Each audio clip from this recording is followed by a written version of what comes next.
জীবন থেকে বলছি, হয়তো আমার, না হয় আপনার। একটা বাস্তব সত্য কি জানেন? সময় আর পরিস্থিতি কখনো এক থাকে না।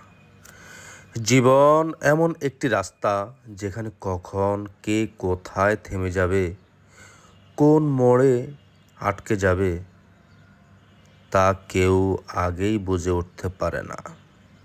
আমরা অনেক সময় এমন সব পরিস্থিতির ভেতর দিয়ে চলে যাই, যার 10% কথাও পরিবার জানে না, জানার চেষ্টা করে না, শুধু বাহিরে থেকে দেখে বিচার করে, আর দোষ দেওয়ার ভাষাটা খুব সহজেই খুঁজে পায়। মানুষ আজকাল নিজের জীবনের চেয়েও জীবিকাকে বেশি গুরুত্ব দেয়, পরিবারকে খুশি রাখতে, সবাইকে সন্তুষ্ট করতে। নিজেকে হারিয়ে ফেলেও চেষ্টা করে যায় কিভাবে পরিবারকে খুশি রাখা যায়। তবুও শেষ পর্যন্ত ব্যর্থ তকমাটাই ভাগ্যে জোটে। আসলে এটাই বাস্তবতা। কিন্তু সত্যিটা হচ্ছে কি জানেন? সত্যিটা হচ্ছে, সময় কখনো এক থাকে না।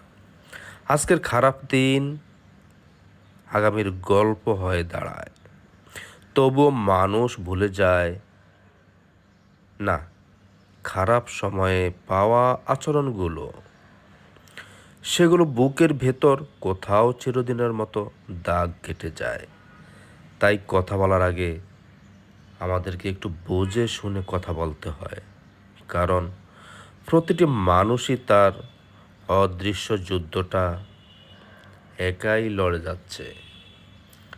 কিছু কিছু কথা আছে যেগুলো পরিবারের সাথে কখনো শেয়ার করা যায় না, কারণ পরিবারের সাথে শেয়ার করতে গেলে ব্যক্তিত্বহীনতার পরিচয় দিতে হয়।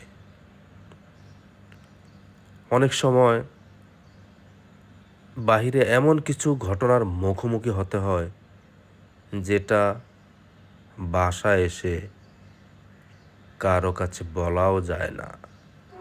একা একাই বাহিরে নীরবে যুদ্ধ করে যেতে হয়। যে মানুষটি বাহিরে একা একা নীরবে যুদ্ধ করে যায়, সেই মানুষটিও আবার বাসায় পরিবারের সদস্যদের সাথে যুদ্ধ করতে হয়। আসলে পুরুষের জন্মই হলো শুধু যুদ্ধ করার জন্য।